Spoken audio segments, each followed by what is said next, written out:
YouTube, what's going on? BDWK 1980 here, aka Bezell, man to see the place to be in the QCNC.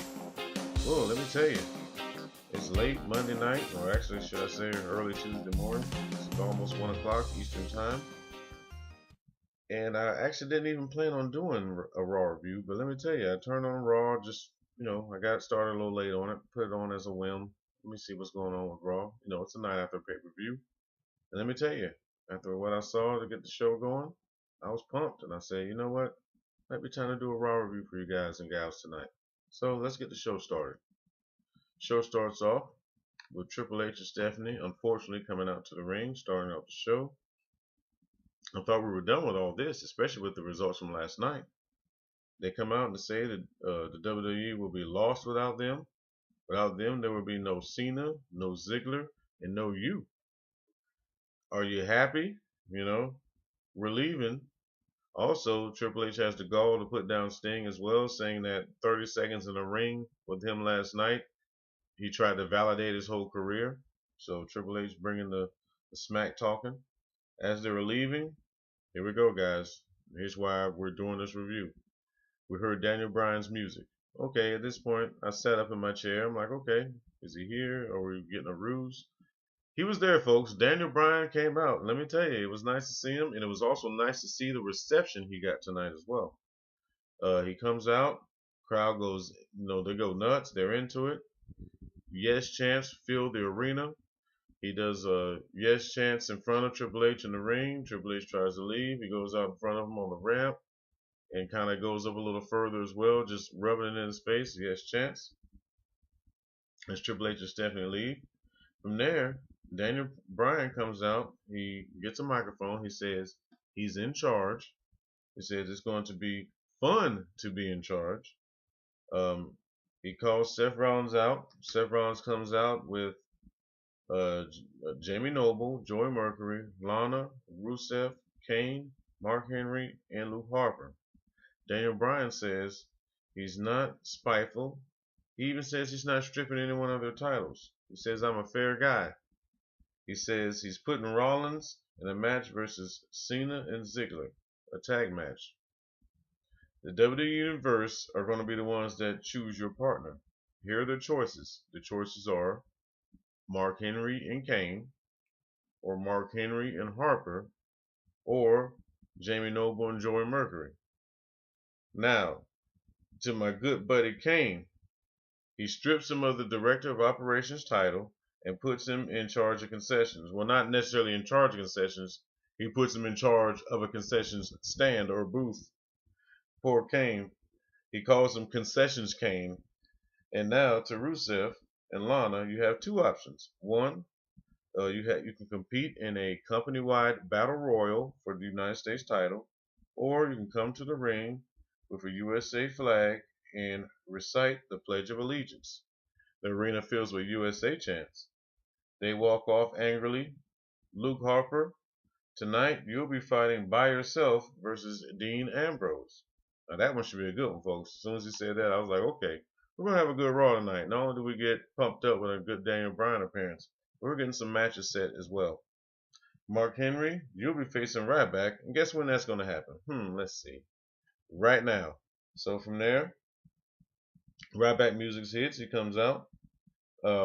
They brawl outside before the bell ever rings. Ryback gets the upper hand, slamming Henry into the ring post, also throwing him into the security guard. Back in the day, used to call it a guardrail, but WWE's always had that kind of padded railing. The bell rings. Two big bulls that lock up, both of them showing displays of power. Ryback hits the meat hook clothesline completely, out of nowhere. I think they were trying to sell the aspect that Henry was still dazed and hurt from the brawl outside. He gets a meat hook clothesline. We get a 1, 2, 3. You could have picked my jaw up off the floor. I was like, okay, there's a lot of things they could be working here. Why are they making Mark Henry look so weak? Are they trying to say he's still hurt from last night with the big time punch from Big Show? Are they saying that plus the attack tonight was just too much to overcome? Who knows? But man, he sure enough has looked weak the past 24 hours. I even wrote down in my notes, Ryback wins, quick, poor Henry. But there you go. From there, it shows Triple H and Stephanie. They're leaving the arena, heading down to the limo. Vince McMahon is waiting for them at the limo. Stephanie says, "Dad, we're sorry." Vince says that's a word he doesn't want to ever hear. He also says he's not angry, he's disappointed. You failed me. Oh yeah, he used, the failed word. You failed me. Never forget that feeling of failure. And also don't forget, you will fix this. Now, very interesting note on that. You will fix this. How long will that take? Will that be a year from now? We know what the rumors are, with Stephanie. Maybe it'll be at least a year before we see her again. Maybe Triple H too. Who knows how they're going to work this? But it does say you will fix this. So that leaves that door open, that light at the end of the tunnel, that we will see the Authority again. From there, we get a title match for the Intercontinental Championship. Dean Ambrose versus Luke Harper. From the start, we get back and forth brawling from pillar to post, both corners. Harper using his power. Ambrose does end up coming back early with a drop toe hold, which he really had to force the big man down with. He works over the arm of Harper methodically, which, I'm an older wrestling fan. I can appreciate some of that slow ring work. That's fine with me. Ambrose starts to hit his usual spots. Excuse me, the flying back elbow is one of them. Luke Harper, we go to a break and we'll come back. Luke Harper is in control. Irish whip into the corner. He stays on top of Ambrose. This match had a very slow pace, not the best action in the world. The crowd is a little dead at this point, but they're gonna pick back up. Let's keep going. Finally, we get some Ambrose chants, but Harper is still in control. Harper takes the title and tries to walk on out. I guess he's had enough at this point. He's like, you know what, screw it. He walks on out, but Ambrose isn't having any of it. Harper pushes Dean back. He bumps the ref, and the ref calls a DQ. Now, the way they made it seem when it first happened, guys and gals, was because Harper pushed Ambrose back on him. It was almost like he blamed Ambrose. But the referee, after we got the official decision, we found out that indeed he did blame Harper. So your winner was Dean Ambrose. From there, Dean Ambrose goes off a little bit. He gets some weapons in the ring, gets a steel chair, and ends up delivering a dirty deeds on the chair. He gets more toys on the ring, chair, a table. But guess what? Bray Wyatt comes out. He jumps him, and he gets him pretty good. And I would say that he could call it even for last night. He gets revenge for last night. Takes it to Ambrose. From there, we get a kind of forgettable segment. This involved Larry the Cable Guy. He was the special guest tonight. We knew about this last week. They did announce it. I was a little surprised that the crowd was so hard on Larry the Cable Guy. Now, is he my cup of tea? Not really, but to each their own. That's fine. But my thing is this. They were on him from the very start. They really didn't even give him a chance. But, hey, they paid the money for the tickets. That's their opinion. WWE always wants to tout the fact that we have a voice as the WWE Universe. So you can't have it both ways. So here we go. Santino comes out. We hadn't seen him for a while. The crowd acted like they were a little happy to see him. But they didn't cut Larry the Cable Guy no slack. He came out in a luchador mask, shirtless. Hello, shirtless. Did not want to see that. He comes out shirtless. He says he's here to wrestle. The crowd wasn't feeling it at all. They pretty much just dropped the whole segment. They just let it go. Santino couldn't do anything. Larry the Cable Guy couldn't do anything. And it was funny because Larry the Cable Guy was trying to go through a little bit of a routine. He was just getting going. He got a couple of laughs, but it went a little stale. And as he was kind of getting going, Gold and Stardust music hits and totally interrupts him. Guys, that was to me in my mind, that was a Mr. T Hall of Fame 2014 moment. That was a pure interruption. I think that they had planned for Larry the Cable Guy to go a little bit longer with that. It wasn't going over. They just said, "Go ahead, sit. Hey, y'all going out. Go ahead and interrupt him. Going out." And that's what happened. And you know what? I was very grateful because it wasn't going anywhere. From there, The Miz and Mizdow come out, your new tag champions from last night. As they're coming out, they cut a promo backstage. Miz says he's the A-lister and he became the new tag champions last night. And also, he stole the catchphrase, "You're welcome." I like where this is going, guys. As far as the whole Miz and Mizdow thing, regardless who they face tonight, I just like where that story arc itself is going. Let's keep going here. From there, it's time for the tag title match. Gold and Stardust versus Miz and Mizdow. The crowd is completely hot for Mizdow. Excuse me. Let me rephrase that. Because tonight, when they came out, Lillian Garcia introduced them as the Miz and Sandow. All of a sudden now, they're changing it back up again, going to the original name. It's because Sandow is red hot. Let's keep going. So we're going to call him Sandow. From there, just a little bit of drama as far as the crowd is being concerned, as far as the teasing of the tags. We want Mizdow chants literally every second that Miz was in the ring. It was basically a repeat of last night, which is not a bad thing. I enjoyed last night. I know a lot of you did too as well. Now the finish came when the Miz tagged Sandow, and capitalizing on a weakened Stardust, he ends up giving a skull-crushing finale for the 1, the 2, the 3. Now the winners were Miz and Sandow, so it's basically a repeat of last night, but the roles were reversed. This time Miz capitalized on Sandow's work. So from there, which, I enjoyed the match nonetheless. Like I said, I'm more optimistic of the prospects of how this gimmick is going to split than I am who they face tonight. So I enjoyed it. Hope you did as well. From there, we go to Kane selling nachos. And then he's read the riot act by his new manager, who happened to be a young female that she looked like she wasn't sparing no quarter. She took it right to Kane, told him this is what she expect, and this is what you're going to do, or else. It was a funny little segment. You could tell she was a little nervous, but hey, I'd be nervous too if I was on that stage. From there, Rusev and Lana are in the ring. Daniel Bryan says, hey, to start pledging their allegiance or else. Sergeant Slaughter, that's right, the Hall of Famer. He comes on out, South Carolina's own. So that would be the SC. This right here, we're in the QCNC, but that's the SC. So we got love for the SC. South Carolina Sergeant Slaughter's own comes out, and he comes to the ring. An old, beautiful, Old Glory drops down behind Rusev. Nothing more prettier than that sight. All my fellow Americans, what you think? He makes them just recite the pledge. They refuse.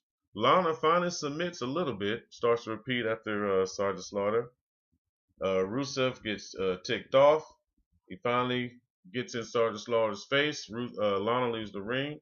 Rusev looks like he's ready for some action.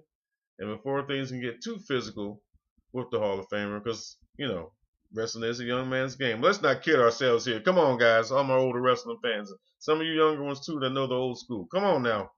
10 years ago, I just say 10 years ago. Forget it. 10 years ago, Sergeant Slaughter whipped this boy all over that ring. Don't get me started on 20 years ago. But, it's a new day. Wrestling is a young man's game. Sarge had to, he had to back down. Rusev's a young, big, fit man. He had to back down. From there, Jack Swagger comes out to save the day. He does get in Rusev's face. He ends up coming out, stopping him, putting him in the Patriot lock for a while. Rusev runs off like a scalded dog. The crowd ate it up. It was a good little segment. From there, we get the new Fandango. I guess the flamenco dancing Spanish lover now. Comes out with Rosa Mendez. His opponent is Justin Gabriel, which was the same opponent we got last night in the prelim match before SummerSlam. Nothing really to call here. Same result. Fandango wins. We get a top rope leg drop. Same move he's always done.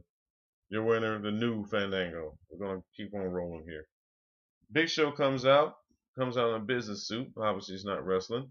Explaining what he did last night and why he did it last night.